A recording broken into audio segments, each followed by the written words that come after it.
Well, we knew it was going to be a dogfight out there. It always is. In your first Ivy League contest, Yale's a very talented group. We expected their best, and I thought we played, one of our best halves that we've played all season. The first half we played very well, both defensively and offensively. We handled the ball very well. And that's a challenging position when you're up 10-5 at halftime against a very good opponent.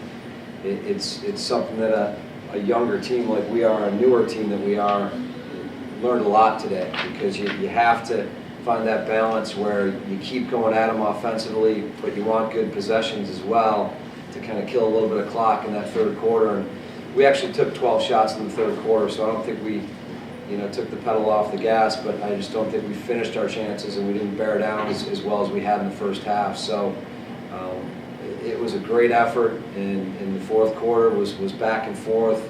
We had a few self-inflicted wounds there in the fourth quarter that we need to learn from, and you can't have in a tight game. But overall, I'm really pleased. The guys are working extremely hard in practice, and they're doing it the right way. And it's our first Ivy win of the season, and that was our goal coming into this game. Matt, when you looked at it, looked like a tale of two halves almost from the press box. Everybody was still playing hard, but both offenses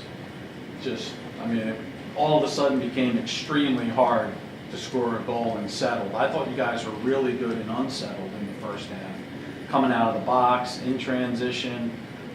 What changed at halftime? Was it just the concentration, or did they tighten up defensively? Well, I think they came out a little more aggressively on defense, and they're a talented bunch, so I got to give them credit there. But again, I think when we watch the film, we're going to see that we had some good looks at the goal. We just didn't finish them. And I think if you watch the first half, we did a really good job of finishing our chances and shooting the ball extremely well. And you have to keep that going. It's sometimes easier when you get up by a few to be a little bit loose and not bear down and put that ball where you need to when you get around the goal. And they're a talented group, and their goalie's pretty good. I think he started to play a little bit better in that third quarter. He wasn't seeing much early, and he got more comfortable. So we learned a lot today, and I think we're going to learn a lot by watching this film. But unfortunately, we don't have a lot of time to look at it because we play a very tough Colgate team on Tuesday, and that's our next objective here. Connor, was there anything that they took away from you at halftime? Was there something working early? And then it looked like you were trying to play that little, having a guy cut off and forgive me for not knowing the game all that well, but cutting off the pick, you were finding guys inside, and then it seemed like early in the third you tried to look inside a couple times, and it looked like at that point they might have been waiting for that. Yeah, they're a great defense, and so in the first half they had a couple mishaps in their slide packages where college cross, you got to give everybody on the same page, otherwise a guy like Dan Linder gets open, he's going to finish it almost every time. And second half, they came out, they did a much better job of doing a team defense as a slide package. And so they're able to shut that look down a little bit, and so at that point you got to work for the easy singles, and so obviously I had a couple forces that I'd like back, but all in all, they're a great defense. You expected them to come out and fix it in the second half, and they did a great job of that, so that was about it. We could have worked for more on the backside rather than forcing the crease probably in the second half. And now this question is for Matt Donovan. Matt, now talk about for you guys in particular with that nice win over Virginia, getting the first Ivy League win today. What does that do for you guys' confidence moving forward? Ivy League games are always different than out of conference games. There's just something about it. You kind of have to experience it to know what I'm talking about. But like I said, Ivy League wins are huge, and we wanted to protect Georgia's house today. And we're rolling right now. We're at 6-0. But like Coach K said, we don't got much time to celebrate this, as we have a very tough opponent on Tuesday against Colgate. Matt, as the attack continues to develop, it develops every single game. What did you see on the field today that you felt that the attack really improved upon? I think John Edmonds had a really breakout game. Last year he played midfield, so it's a little bit of a tough transition for him this year. Stepping down low and playing attack.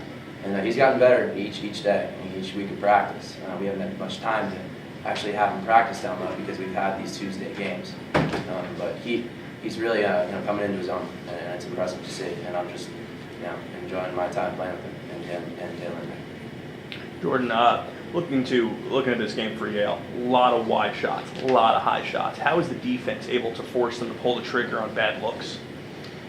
Coming in, we had a great game plan from Coach Nolan. He did a great job preparing us. And we stressed that it's a 7 versus 6 matchup. There's no one left on an island up there. There's no individual matchup that we're afraid of, and we all know that we're there to support each other. So we've got our 7 guys plus our with our goalie. And, Christian again did a great job today. And as a whole, we just play a team defense, and we know we have each other's backs out there. What stands out to you these last couple of games of watching Christian in net and how he's been able to reach success? It's incredible. He's just a freshman, but he's always relaxing there. Coach gave me a pretty funny joke about it last week that he almost doesn't have a pulse, but it's working. He's doing a great job, and he's poised. He's handling in the clear. He's making the saves that we need him to make. So just happy to have him in there right now. I had to expand on your joke from last week about Christian, about him not having a pulse. What have you seen out here from him? Well, he's very talented. He's very athletic. He has size, and I think the biggest thing is that he is so poised. I mean, nothing really gets to him, and he's very relaxed in the goal. And it's just his personality. He doesn't say a whole lot, and we try to get more out of him, but he has a great ability in there just to recognize when he needs to move. He doesn't move too early, and as a goalie, that's challenging. You sometimes tend to guess on shooters, but he waits, and if he doesn't get it, it doesn't bother him. He just gets ready for the next one. And I think they scored on their first 3 shots today, and then he settled in and just played a very strong 3.5 quarters. So, and defensively, Jordan Stevens played one of the best games I've seen in a long time from a defenseman. He held an attackman that's considered one of the best in the game. I don't know if he had any points or what he did today, but Jordan shut him out. I think it's the first time he's been shut out of the scoring column in a large number of games. So he deserves a lot of credit today because he was outstanding. And Coach, looking back, obviously all the offseason stuff's in the past, and you guys are 6-0 now. A little bit for you and the team. You should probably just a little bit that you guys are at the point you are at this point in the season. I'm not really surprised because we're around these guys all the time, and we see how talented they are and how much they care about Cornell University and Cornell Lacrosse. And they are a close-knit group. They're very hard-working, and we knew we had some talented players too. So when you combine hard work with talent, good things are going to happen. And these guys have worked extremely hard to get where we are. And we are a lot of new faces out there, but we've come a long way since the fall, and to see these guys have the success they're having is just outstanding for me because they work really hard at it and they deserve it. So I'm very excited for these guys, and it's early in the year. We have a long way to go, and we have a lot to learn, but we're making strides each game and each practice, and that's all we can ask as coaches, that we can continue to improve. And I know it's cliche, but these guys are completely buying into each other and how hard we work as Cornell Lacrosse players, and it's just been great.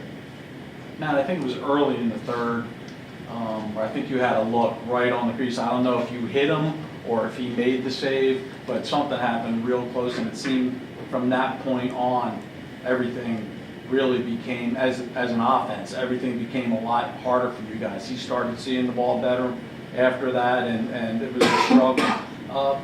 Did you sense that going on, that, hey, all of a sudden this is settled into some, almost like a slug match there and close? Yeah, a little bit. I think the one you're referring to is where the goalie came out to chase a shot, and Dan threw it to me, and there was an open net. And I probably should have shot it looking back. But yeah, they're a very good defense, and we knew that. They have a returner, 2 returners, I believe, down low, and a good freshman. So they were very aggressive. Coach Kirk alluded to that a little earlier. So yeah, they were more aggressive, and when they're aggressive, they get on your hands. So it's hard to make those in tight passes, and I think we did force it a little bit in that third period. But we got it together in the fourth, and we're fortunate enough to come out with the win. Jordan, would you talk about how the defense reacts when now all of a sudden they start to chip a little bit? Do you guys change your mindset at all at that point? It looked like your offense was going to score 20 goals maybe at halftime, and then they had scored 1 in the second half. So basically it was up to you guys at that point. Anything change upstairs for you guys when that happens? We trust our guys. You know, we knew the offense was going to do their job. You know, like you said, they did a great job in the first half. 10 goals is, you know, it's pretty impressive in a game, let alone a half. You know, like I said, we just trust our system. You know, Coach Melvin put a great game plan in, just stick to what we knew, and played our game. Connor, what are some of the biggest differences you've seen with the team this year compared to last year's roster? You know, last year we had some superstars. I mean, there's no mistake about it. We had guys like Jason O, Rob Pinnell, Steve Mock, you know, Thomas Keith. The list goes on and on. So this year, we, like we've always been, we buy into the system. You know, Coach K was talking about it earlier. We've got a lot of studs on this team. Not a whole lot of guys that get the recognition that those guys got, you know, and they were very much deserving of it. And now that their time is, they moved on, they graduated. It's about the system, and that's come to work every single day, buying into that system. And we've got guys that are stepping up, doing great things, like John Edmonds today. You know, buying the system day in, day out. You work hard. You know that it's not about the one guy or the few guys. We've got every player that steps on the field on game day. Every guy on our sidelines puts in the same effort, and the results will take care of itself. Guys, game was very physical. Is that what you're kind of part of what you were referring to? Like you have to experience an Ivy League game to. I mean, it was. I know Lintner's probably not feeling too good right now. He's down 3 or 4 times and slow getting up. And, yeah, It's probably pretty mad at me. I kind of, if I don't want him to crease, I shouldn't have. And I paid for it. Apologize to him. I don't know if he's forgiven me yet. But, yeah, Ivy League games, like I said, are physical. You kind of have to experience it to know just exactly what we're talking about. But you can see it. I mean, every ground ball is contested. Every goal is earned. Every turnover is earned. And so in that, it's tough. But we got the right guys in that locker room to earn these Ivy League victories. did you notice the goal? I don't want to make a big deal of it, but I mean, it did call the stall with like 38 or 39 seconds left, and it did say 3.5 when the goal went in. I guess you're going to take it, right?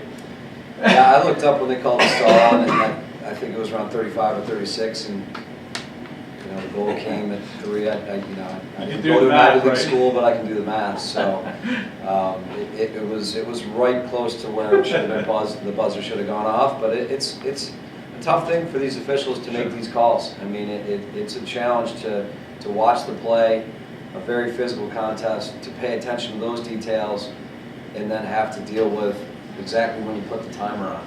So we'll take it, and you know, I'm sure we're going to see it go the other way against us, you know, down the road, and it'll even out. But you know, I thought that was one of our better offensive sets that we've had in a while. The guys really moved hard, and the shot just came maybe, you know, close to that buzzer. So we'll take it. They still had to score 10 to tie, even if they took it off and they didn't do it. So it's not like, let's go that way, huh?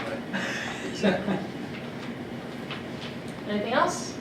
Hey, Coach, the last question real quick. Basically, you see the winning at 6-0 and things like that. You always hear about the work ethic and everything. What are some of the intangibles that you like out of this team so far that may have shocked some people so far, not just the Ivy, but the country? Well, I think that it just goes back to what I already said. You know, the effort and the attention to detail in practice, you know, the way these guys carry themselves in the community, on campus, it's as good as I've been around in the program. And I can't say enough about that. And I think it's more than just going out for 2 hours of practice on a Tuesday afternoon. It's so much bigger than that. And these guys really care an awful lot about the guys that came before them. And you know, they have a lot of respect for all the alumni that have played for so many great programs, great teams here over the years, and they want to represent that. And that's much bigger than just being talented or a hardworking team in practice. You really want to go out and play for the guys that came before you. And I think this team completely believes that. It's not something that we say; they actually believe that. And that's the biggest intangible that we have.